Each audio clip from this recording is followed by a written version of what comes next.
क्या हम इनको खुश रखने में कामयाब हुए हैं या नहीं हुए हैं। मेरी खुशी का नाम ही मंसूर है।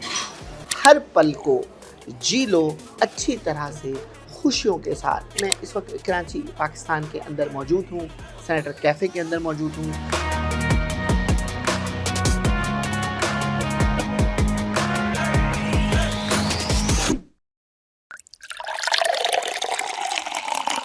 जब ये पांचों खुसूसियात तुम देखो ना अपनी बेगम के अंदर, तो अकेले में मुझे कॉल करना, मैं तुम्हें बताऊंगा तुम्हें उसके साथ क्या करना है। वीडियो बताऊंगा तो सारी औरतें पकड़ के मारेंगी। आपकी फैमिली के दरमियान डिस्टेंस पैदा कर रही है। क्या आपको रात रोजाना आपकी फैमिली के बारे में कान भर रही है। हर गधा मर्द ये समझता है मेरी बेगम शायद मेरी हमसफर है।